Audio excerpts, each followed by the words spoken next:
Jaisalmer issue के बारे में आप सब लोगों ने तो ज़रूर सुना होगा, जहां पर 50 घरों को तोड़ दिया जाता है और 150 लोगों को बेघर कर दिया जाता है। आज हमारा शो होगा इसी के बारे के अंदर और साथ में हम कुछ और टॉपिक्स के बारे में बात करेंगे, क्योंकि ये टॉपिक्स भी कहीं ना कहीं इसी से ही जुड़े हुए हैं। जिसके अंदर सबसे पहला टॉपिक होगा आखिरकार जैसलमेर के अंदर हुआ क्या था। सेकंड ये कि जो जैसलमेर के अंदर पाकिस्तान विस्थापित हिंदू आए थे, वो आखिर आए क्यों थे और पाकिस्तान में क्या स्थिति है हिंदुओं की। और साथ में बात करेंगे CAA क्यों ज़रूरी है इंडिया के लिए। ये शायद थोड़ा कंट्रोवर्शियल हो सकता है टॉपिक। आज हम इन 3 टॉपिक के बारे में बात करेंगे। नमस्कार, आप देखना शुरू कर चुके हैं टीवी भारत 24 की खास खबर। मैं हूं आपका दोस्त और होस्ट मनोज सिंह राजपुरोहित।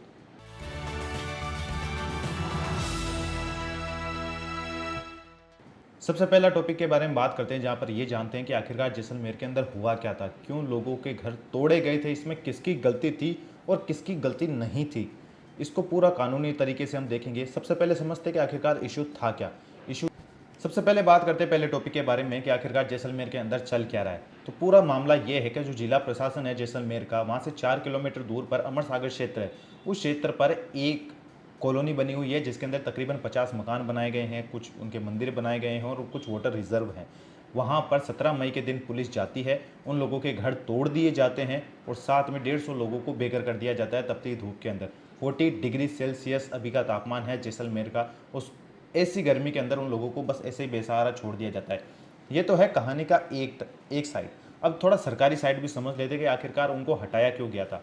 तो जो IAS है टीना डाबी, उनके द्वारा ये कहा गया कि जो लोग वहाँ पर रह रहे थे उनको 5 अप्रैल के दिन भी, यानी तकरीबन 1 महीने पहले भी जाकर कहा गया था कि आपको ये क्षेत्र खाली करना होगा, क्योंकि जहाँ पर वो कॉलोनी बनाकर रह रहे थे वहाँ पर जो वाटर कंटेनमेंट एरिया था पूरा, उस बस्ती की वजह से जो बाकी के क्षेत्र का जो पानी का जो रिजर्व था वो रुक रहा था। पानी की समस्या लगातार बढ़ती जा रही थी, लेकिन उसके बावजूद भी उन लोगों ने खाली करने का कोई नाम नहीं लिया। उसके बाद भी 15 मई यानी शनिवार के दिन उनको जाकर बोला गया था कि भैया आप ये जगह खाली कर दीजिए, लेकिन वहाँ पर लोगों ने खाली करने से मना कर दिया। उनको नोटिस भी दिया गया था, लेकिन जब उन्होंने खाली करने से मना कर दिया तब 17 तारीख को ये सारा प्रोसेस होता है और उनके घर तोड़ दिए जाते हैं।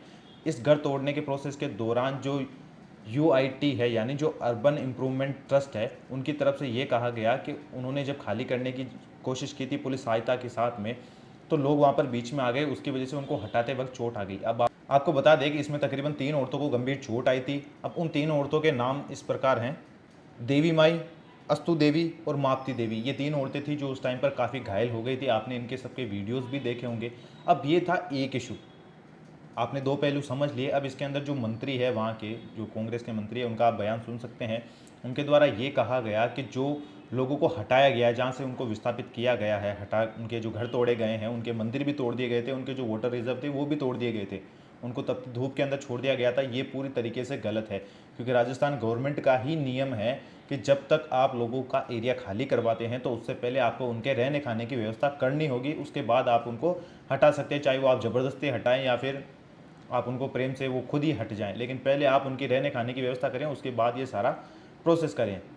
अब ये सारा जब पूरा मामला होता है तो लोग बिना जाने सोशल मीडिया पर अलग अलग तरीके की बातें करते हैं, लेकिन ये भी सही है कि आप सरकारी भूमि पर, जो कि UIT ने पहले कुछ लोगों को अलॉट कर चुके हैं, आप उन पर कब्जा नहीं कर सकते, चाहे आप पाकिस्तान से विस्थापित होकर आए हों, चाहे आप कुछ भी करके आए हों। लेकिन एट द एंड सरकार को भी ये देखना पड़ेगा कि आप जिन लोगों के घर तुड़वा रहे हैं, चाहे वो नहीं हटना चाहते, आप ज़बरदस्ती कर सकते हैं उनके साथ, क्योंकि ये हमारा संवैधानिक अधिकार है। पुलिस वालों के साथ में अगर कोई सरकारी भूमि पर अवैध कब्जा करता है तो उनको इसी तरीके से हटा दिया जाए। जैसे आपने सुना होगा, उत्तराखंड के अंदर तकरीबन जो सरकारी ज़मीन थी वहाँ पर 1000 मदरसाओं को तोड़ा गया था। 1000 जो छोटी छोटी दरगाहें थी उनको भी तोड़ा गया था। क्यों? क्योंकि वो अवैध भूमि के ऊपर बने हुए थे। आप मस्जिद बना सकते हैं, आप मंदिर बना सकते हैं, आप गुरुद्वारा बना सकते हैं, लेकिन आप सरकारी ज़मीन पर अवैध तरीके से कब्जा करके नहीं बना सकते। उसी प्रकार कई सारी बिल्डिंग्स को भी तोड़ा जाता है, जो सरकारी बिल्डिंग्स सरकारी ज़मीन पर बन जाती है। ये बिल्कुल कानूनी तरीका है और ऐसा सरकार को करना भी चाहिए, क्योंकि सरकार की भूमि पर अवैध कब्जा करना बिल्कुल गलत है। लेकिन जो IAS टीना डाबी ने किया था वो भी सरासर गलत है। उसके बाद टीना डाबी की तरफ से एक बयान सामने आता है जहाँ पर वो लोगों से माफ़ी मांगती है। वो जो रिफ्यूजीज थे, 150 लोग जो अफेक्टेड हुए थे इससे उनसे भी उन्होंने जाकर बातचीत की, उनके खाने पीने और रहने की व्यवस्था की। सरकार की तरफ से उनको ज़मीन दिलाने का भी आश्वासन दिया गया और उनके लिए ज़मीन भी ढूंढी जा रही है जहाँ पर वो आसानी से रह सकते हैं। टीना डाबी का ये कहना है कि अभी भी कई सारे ऐसे एरियाज़ हैं जैसलमेर के अंदर जहाँ पर उन ज़मीन को खाली कराना होगा और वहाँ पर भी इसी प्रकार की समस्या आ सकती है। तो ये कोई पहला केस नहीं है, ये दूसरा केस हुआ था ऐसा। इससे पहले भी एक बार लोगों के घर तोड़े गए थे। अब और भी ऐसे क्षेत्र बाकी है जहाँ पर हटाना ज़रूरी होगा, क्योंकि आप सरकारी भूमि पर नहीं कर सकते कब्जा, एक तो नॉर्मल सी बात है। टीना डाबी की तरफ से माफ़ी भी आ गई है, कई राजनेताओं के इसमें बयान भी आए हैं। वो पूरी तरीके से अश्योर करेंगे कि किसी तरीके से इन पाक विस्थापित हिंदू है या जो रेफ्यूजीज़ है जो पाकिस्तान से आते हैं, उनके लिए शरणार्थी वाली कोई व्यवस्था की जाए। उनके लिए जो रेन बसेरा होता है उनका, उनको रुकाने की व्यवस्था की जाए। उनके पास या तो वीज़ाज़ होते हैं या फिर वो परमानेंट सिटीजन हो जाते हैं। जब 11 साल रहते हैं वो इंडिया के अंदर, तब उनको परमानेंट सिटीजनशिप भी मिल जाती है। अब सबसे बड़ा सवाल इसके अंदर ये है कि ये इश्यूज़ तो चलते रहेंगे, क्योंकि राजस्थान और जो पाकिस्तान है उनके बॉर्डर आपस में मिलते हैं और ज़्यादातर रेफ्यूजीज़ वहीं से ही आते हैं। आतंकवादी जो होते हैं वो ज़्यादातर कश्मीर से ही आते हैं, लेकिन जो रेफ्यूजीज़ होते हैं वो ज़्यादातर इसी एरिया से आते हैं, क्योंकि ज़्यादातर जो हिंदू रहते हैं पाकिस्तान के अंदर वो सिंध एरिया के अंदर रहते हैं और सिंध और राजस्थान के बॉर्डर आपस में मिलते हैं, तो वहीं से ज़्यादातर रेफ्यूजीज़ आते हैं। राजस्थान को ये अश्योर करना होगा और भारत सरकार को भी ये अश्योर करना होगा, जो पाक विस्थापित हिंदू आते हैं, जो माइनॉरिटीज़ वहाँ से आती है, तो उनकी सुरक्षा, उनका जो रहन सहन है, उन सब का पूरा ख्याल रखा जाए।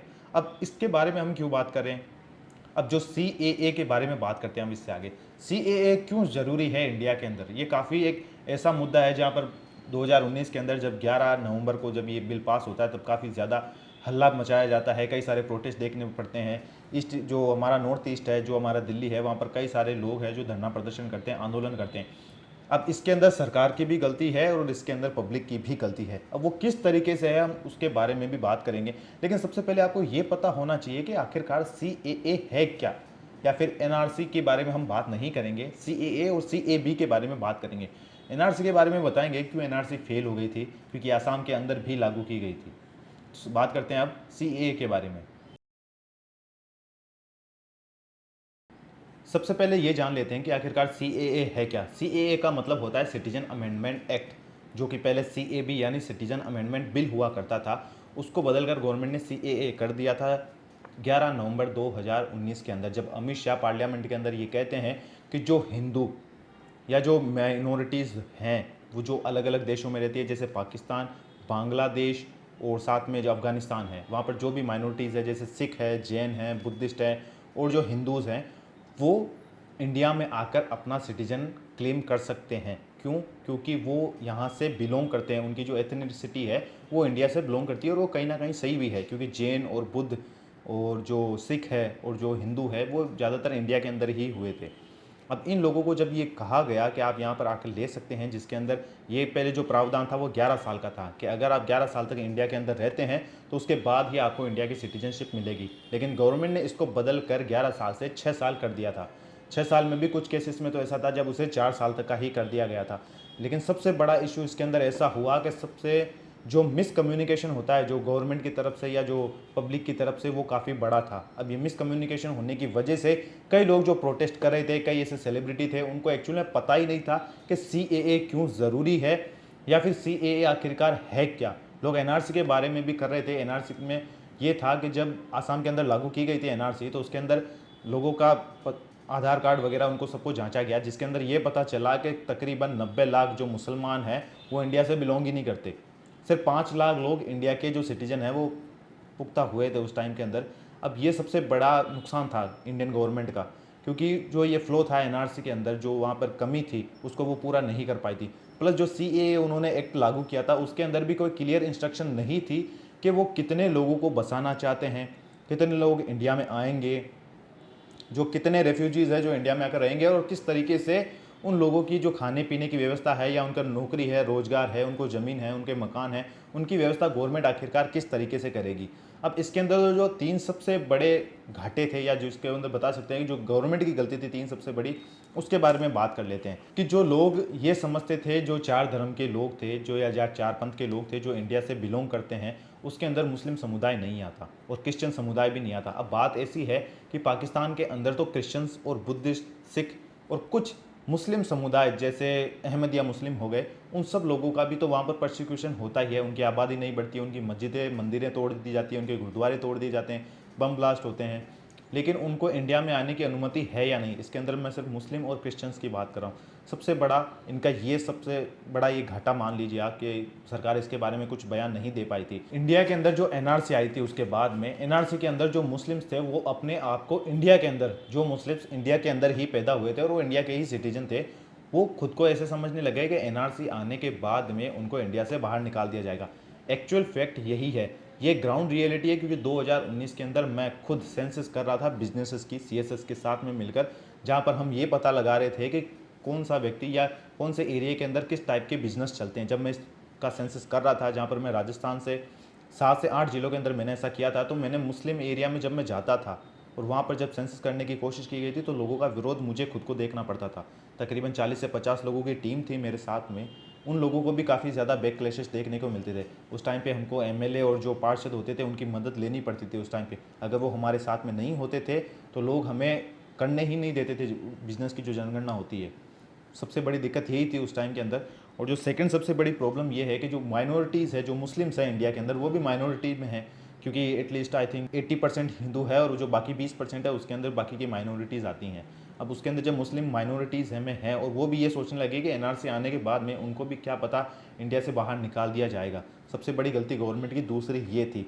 तीसरी सबसे बड़ी गलती थी उनकी नॉर्थ ईस्ट बॉर्डर से जो लोग नॉर्थ ईस्ट से आ रहे थे, जो म्यांमार और लाओस से जो लोग रेफ्यूजी बन के आ रहे थे, वो रेफ्यूजी कम और आतंकवादी जैसी घटना ज़्यादा करते थे। जो नक्सलाइट्स होते थे वो ज़्यादा आ रहे थे। उसकी वजह से जो नगा, कुकी और जहाँ पे जो मेइती जो समुदाय थे उन लोगों की तरफ से बार बार विरोध देखने को मिले थे, इतना कि उन्होंने सीएम का घर भी फूंक दिया था। अब ये गलती है उन लोगों की, यह मानते, क्योंकि जब भी ऐसे कैसे डिसीजन आते हैं तो आप शांतिपूर्ण आंदोलन कर सकते हैं, लेकिन इसका मतलब ये नहीं है कि आप सरकारी प्रॉपर्टी को नुकसान पहुंचाते हैं। एक बात मान लीजिए कि जो सरकारी प्रॉपर्टी है वो सरकारी जैसी कुछ नहीं होती, वो पब्लिक की ही प्रॉपर्टी होती है। लेकिन किसी एक शख्स को या एक समुदाय को अधिकार नहीं है कि आप उसको आग लगा दें या फिर आप उसको जला दें या वहाँ पर आप तोड़ फोड़ कर दें। ये पब्लिक की प्रॉपर्टी है, सरकार बस इसकी देखभाल करती है। ये सब आपके लिए ही है, लेकिन इसका मतलब ये नहीं है कि आप उस संपत्ति को तोड़ दें, फिर आपको कानूनी कार्रवाई का भी सामना करना पड़ेगा। इसके अंदर जो नॉर्थ ईस्ट लोग थे वो काफ़ी ज़्यादा विरोध कर रहे थे एनआरसी का, क्योंकि इसमें कई सारे ऐसे फ्लो थे, कई सारे ऐसे नुकसान थे, कमियां थी जिसको वो सहन नहीं कर पा रहे थे। आखिरकार वहाँ से माइनॉरिटीज़ तो आएंगी। अगर गवर्नमेंट उन माइनॉरिटीज़ को अगर वहाँ पर ठहराती है 4 से 5 साल, अब मान लीजिए वक्त कर दिया गया था उस टाइम पे, क्या फिक्स है वहाँ पर कि जो माइनॉरिटीज़ आ रही है अगर उनको स्टे करने के लिए गवर्नमेंट परमिशन दे देती है और वहाँ पर जो मुस्लिम्स या फिर जो ऐसे लोग रहते हैं जिनके पास प्रॉपर डॉक्यूमेंट्स नहीं हैं, क्या उनको फिर इंडिया से बाहर निकाल दिया जाएगा? ऐसे सवालों के जवाब गवर्नमेंट नहीं दे पाई थी उस समय के अंदर, इसीलिए सीएए और एनआरसी उस टाइम पे पूरी तरीके से फेल हो गई थी। लेकिन लोगों को इसमें एक चीज़ को समझना होगा कि उन लोगों का क्या, जो अफ़गानिस्तान, बांग्लादेश और पाकिस्तान जैसे देशों के अंदर रहते हैं, जो माइनॉरिटीज़ में हैं और उनकी हालत इतनी ख़राब है, इतनी ख़राब है कि आप सोच भी नहीं पाएंगे। आगे हम इसके बारे में भी बात करेंगे कि आखिरकार उनके साथ वहाँ पर हो क्या रहा है। हम माइनॉरिटीज़ की बात करेंगे, सीधी सी बात है, हम वहाँ पर क्रिश्चियन और मुस्लिम्स की बात भी करेंगे, लेकिन क्रिश्चियन और मुस्लिम्स भी वो जहाँ पर माइनॉरिटीज़ के अंदर हैं अलग पंथ से। जैसे हम बात करेंगे, साथ में ये भी बात करेंगे कि आखिरकार अफगानिस्तान, पाकिस्तान और बांग्लादेश के अंदर क्या कंडीशन है उन लोगों की, उनके साथ कैसा व्यवहार होता है और क्यों सीएए इन लोगों के लिए ज़रूरी है। चाहे आप एनआरसी रखें या ना रखें, एनआरसी का मतलब है आप ये समझ लीजिए कि वो लोग जो इंडिया के अंदर अभी गैरकानूनी तरीके से रह रहे हैं, गवर्नमेंट उनको बाहर डिपोर्ट करने की सोच रही है।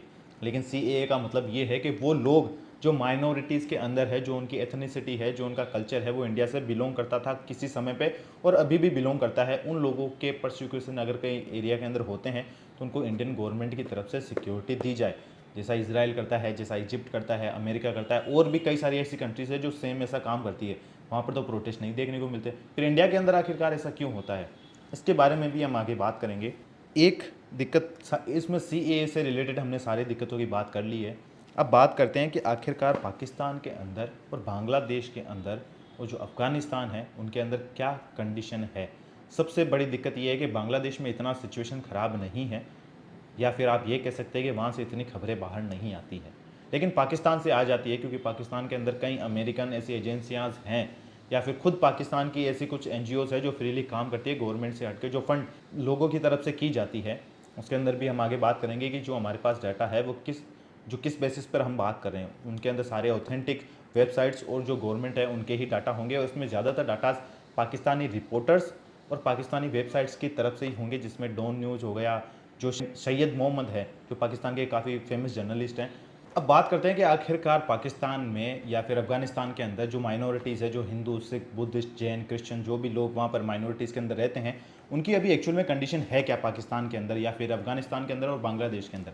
इसके लिए हमें ये पता होना चाहिए कि 1951 या फिर 1947 में जब डिवाइडेशन होते हैं इंडिया के, जो बांग्लादेश और पाकिस्तान, ओबियसली पाकिस्तान ही बनता है उस टाइम पे, पाकिस्तान और इंडिया ही बनता है, एक हिस्सा बांग्लादेश का होता है। तो वहाँ पर माइनॉरिटीज़ कितनी थी, वहाँ पर कितनी माइनॉरिटीज़ थी, कितने लोग सेंसस में थे 1947 के अगर डाटा की बात मानी जाए तो उसके बारे में हम इतना विश्वास नहीं कर सकते, क्योंकि कोई करवाई नहीं गई थी उस टाइम के अंदर कोई सेंसस या जनगणना।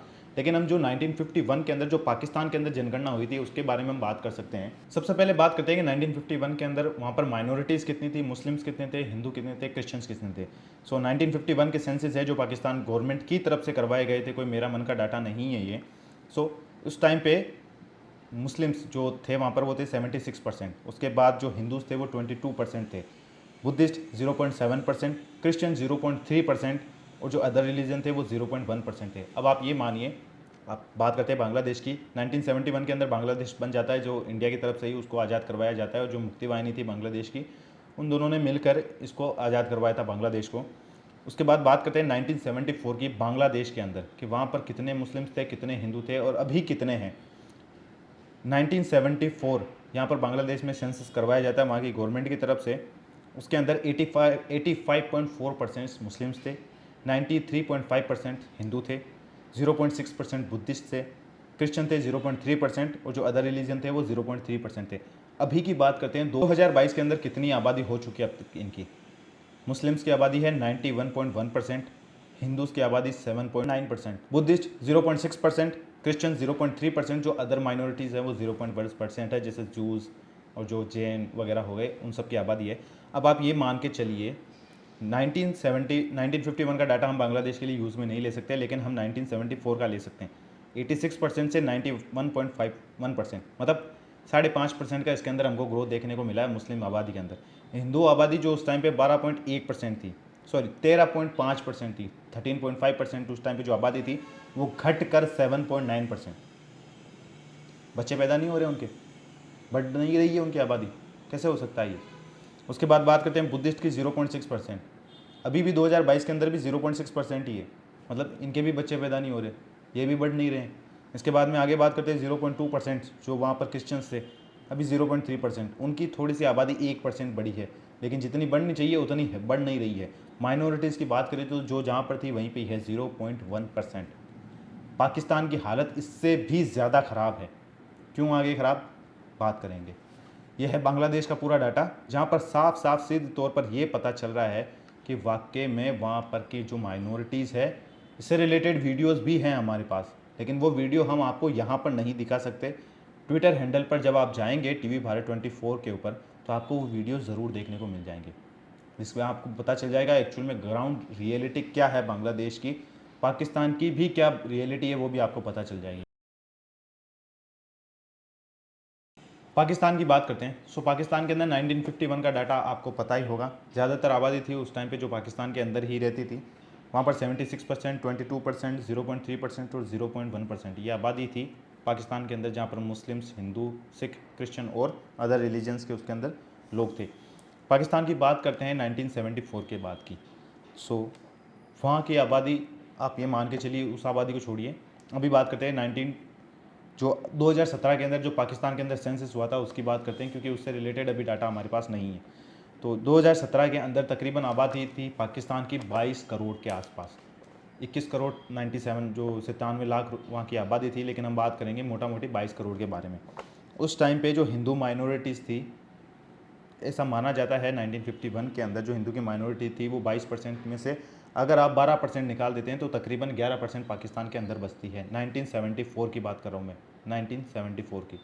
उस टाइम पे 12% अगर आप निकाल भी देते हैं आबादी, तो पीछे तकरीबन 10% तो हिंदू आबादी बसती है, लेकिन ऐसा नहीं होता है वहाँ पर।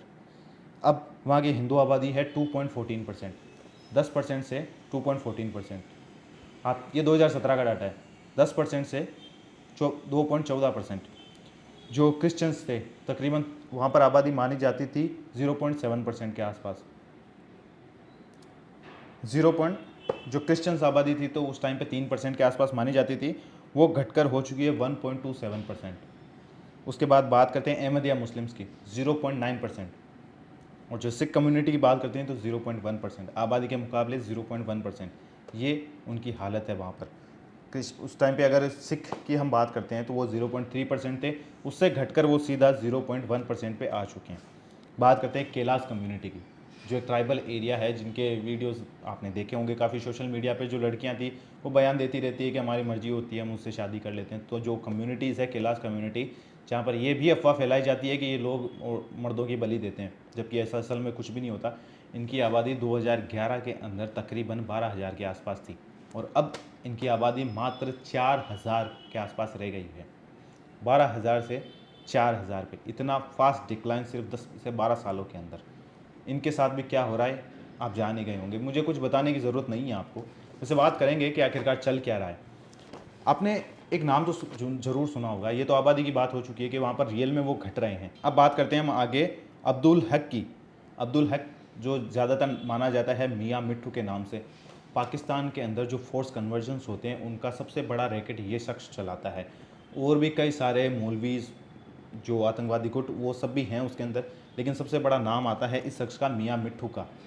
मियाँ मिट्ठू यूएस और यूके की तरफ से बैन है पूरी तरीके से, इसको वहाँ पर जाना अलाउ नहीं है। क्यों नहीं है? यूएन की रिपोर्ट है, यूएन की रिपोर्ट मान के चलिए आप, अमेरिका की ही रिपोर्ट है एक तरीके से।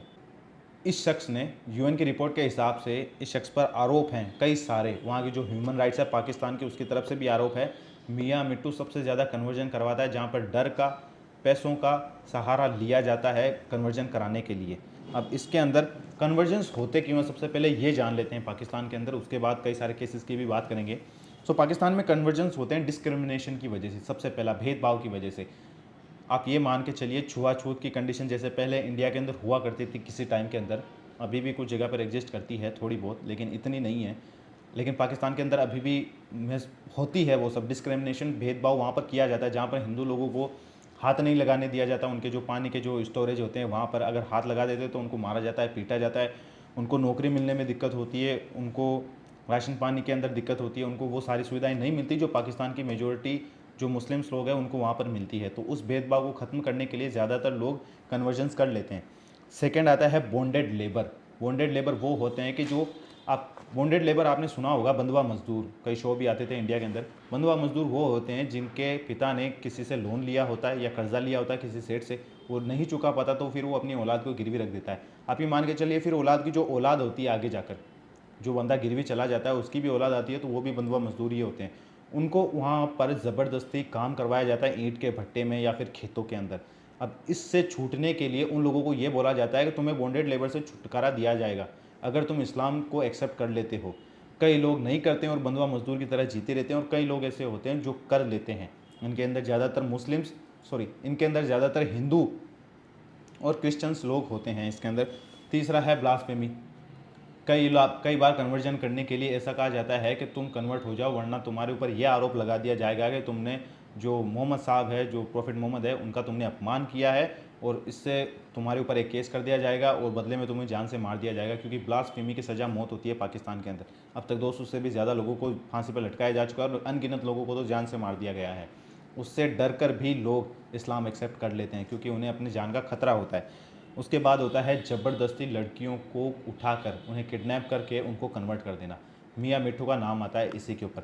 अब कितने कन्वर्जन्स होते हैं आप ये डाटा जानकर भी हैरान हो जाएंगे। तकरीबन 20 लड़कियों को एवरीडे, आज हम जिस दिन मैं ये वीडियो रिकॉर्ड कर रहा हूँ या कल आप जब इस वीडियो को देख रहे होंगे, तो आज के दिन में भी 20 लड़कियाँ कन्वर्ट हो चुकी इस्लाम के अंदर, जहाँ पर ज़बरदस्ती उन लोग औरतों को उठाया जाता है, उनके घर से उनको किडनैप किया जाता है, उसके बाद उनको ज़बरदस्ती कन्वर्ट कर दिया जाता है। अब ये मामला कितना फास्ट होता है आप ये मान के चलिए, लड़की को उठाते हैं 2 घंटे के अंदर उसका निकाह किसी 40 साल के, 50 साल के या फिर 25 साल के लड़के से कर दिया जाता है, और उसके घर वालों को ये कागज़ पहुंचा दिए जाते हैं कि आपकी लड़की ने 40 साल के या 50 साल के बाबा से प्यार हो गया था, उसने भागकर इनसे शादी की है, ये लो ये कागज़। पुलिस भी पूरी तरीके से सपोर्ट करती है इन लोगों का जो उठा कर लाते हैं उनको। अगर वो कन्वर्ट होने से मना कर देती है तो या तो उनके परिवार वालों को जान से मार दिया जाता है, या फिर उन लड़कियों को गोली मार दी जाती है। ऐसा ही आपको एक केस बताते हैं। यहाँ पर एक केस है पूजा कुमारी का, 2020 का। पूजा कुमारी, एक शख्स होता है बख्श लस्सी, मैं शायद इसका नाम प्रोनाउंस नहीं कर पा रहा हूँ, लेकिन इसका नाम यही आया था, बख्श लस्सी। ये एक शख्स था जिन्होंने पूजा कुमारी को इसने किडनैप किया था। उसके बाद जब इसे कन्वर्ट करने की कोशिश की गई थी तो ये पूजा कुमारी कन्वर्ट नहीं होती है।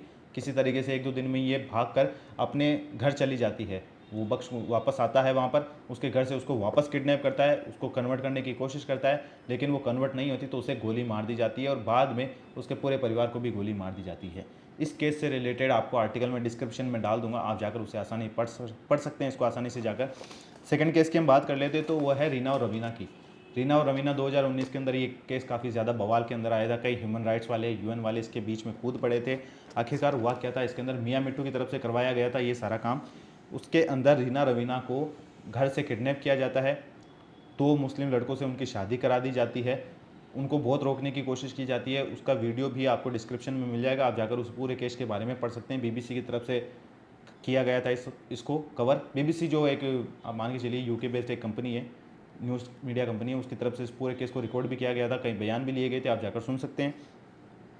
इस केस के अंदर रीना और रवीना को जब किडनैप किया जाता है तो उन्हें फोर्सफुली कन्वर्ट कर दिया जाता है, लेकिन बाद में जब कोर्ट के अंदर वो पेश की जाती है तो उन्हें इस प्रकार की धमकियाँ मिलती है बाद में कि अगर वो कोर्ट के अंदर अगर अपना बयान नहीं बदलती है तो फिर उन्हें और उनके परिवार को जान से मार दिया जाएगा। इसके चक्कर में वो कहती है कि हाँ, मैंने अपनी मर्जी से कन्वर्ट हुई हूँ और शादी की है मैंने। इसके बारे में कई आर्टिकल्स इससे रिलेटेड आपको मिल जाएंगे। ऑन कैमरा इन्होंने नहीं बोला इसके बारे में, लेकिन आर्टिकल आपको ऐसे मिल जाएंगे, वो भी आपको डिस्क्रिप्शन देखने को मिल जाएंगे। अब उसके बाद में हम आगे बात करते हैं कि जो हम डाटा की बात करते हैं वो आखिरकार ये डाटा आया कहाँ से और कितने क्षेत्र हैं ऐसे पाकिस्तान के अंदर जहाँ पर ये सब चल रहे हैं। सो बात करते हैं सबसे पहले जो ज़्यादातर सिंध प्रोविंस के अंदर जो हिंदू कम्युनिटीज़ रहती है तो वो एरिया हैं दाबू, मारो, नवाशाबाद, संघार, सदोदपुर, सहदूदपुर, तंदो अहमद, मीरपुर खास, हैदराबाद, तंदो अहमद खान और माती। ये सिंध के कुछ एरियाज़ है, शायद मैं इनका नाम प्रोनाउंस नहीं कर पा रहा हूँ ठीक से। ये वो एरियाज़ है जो सिंध के अंदर आप मैप के अंदर देख सकते हैं, आपको ये सारे एरिया देखने को मिल जाएंगे। यहाँ पर यूएनएचसीआर की रिपोर्ट है, यूएनपीओ की रिपोर्ट है, गांधार और आरएफई ऑर्गेनाइजेशंस की रिपोर्ट है, एचआरपीसी की रिपोर्ट है। इनमें से 3 एजेंसियाँ तो सिर्फ पाकिस्तान की ही है। उनका डाटा है 20 लड़कियाँ और 1000 लड़कियाँ हर साल और हर दिन, 20 लड़कियाँ हर दिन, 1000 लड़कियाँ हर साल कन्वर्ट की जाती है। ये पाकिस्तान की खुद की ऑर्गेनाइजेशंस मानती है। अब इन सब में गवर्नमेंट क्या कर रही है? आपको पता है, हम जब भी बात करते हैं तो इसमें सारे पहलुओं को खंगालते हैं कि गवर्नमेंट इसमें क्या कर रही है और लोग इसके अंदर क्या कर रहे हैं, जो ऑर्गेनाइजेशंस है, एनजीओज है, वो क्या कर रहे हैं और लोग क्या कर रहे हैं इसके अंदर। आगे हम बात करते हैं कि आखिरकार गवर्नमेंट क्या करती है। तो 2020 के अंदर जो एक बिल पास किया जाता है जिसके अंदर जो माइनॉरिटीज़ है उनके हक की बात की जाती है। अगर उनको ज़बरदस्ती कन्वर्ट किया जाता है तो उन्हें 10 साल की सज़ा जो कन्वर्ट करता है उसको मिलनी चाहिए। अब ये बिल किसकी तरफ से इंट्रोड्यूस किया गया था? ये बिल इंट्रोड्यूस किया था बिलावल भुट्टो जरदारी और आसिफ जरदारी, जो कि पीपल्स पार्टी के, आप मान के चलिए, एक तरीके से मालिक हैं। अध्यक्ष तो बाद में कहेंगे, आप मालिक समझ लीजिए इनको। इन लोगों की तरफ से ये बिल लाया गया। लेकिन 2022 के अंदर जब शहबाज शरीफ की सरकार आ जाती है तो आपको पता है सबसे ज़्यादा विरोध किसने किया था इस बिल का? खुद बिलावल भुट्टो और आसिफ जरदारी की सरकार ने। जो JUI और PDM की जो सरकार है जो ये बिल इंट्रोड्यूस करती है वो ही इस बिल का विरोध करती है। ये होती है हिपोक्रेसी। इसके बाद में एक और आपको चुटकुला ही समझ लीजिए आप। मार्च 2023 के अंदर एक इस्लामाबाद बार एसोसिएशन की एक ओखला के अंदर एक मीटिंग बुलाई जाती है जहां पर यह डिस्कस किया जाता है कैसे जो कन्वर्जेंस हो रहे हैं, फोर्स कन्वर्जेंस, उनको किस तरीके से रोका जाए। अब आप ये मान के चलिए इनका चीफ गेस्ट कौन होता है? मियाँ मिट्ठू अब्दुल हक, जिसके ऊपर सबसे ज़्यादा कन्वर्जन करवाने के चार्जेस हैं, वो शख्स इस कमेटी का चीफ गेस्ट होता है। तो आप मान के चलिए अब ये कितनी ही असरदार होगी। आप अब पूरा इशू समझ गए होंगे कि आखिरकार क्यों CAA ज़रूरी है। माइनॉरिटीज़ पाकिस्तान के अंदर, अफ़गानिस्तान की मुझे आपको बताने की ज़रूरत है नहीं, क्योंकि वहाँ पर अलकायदा है।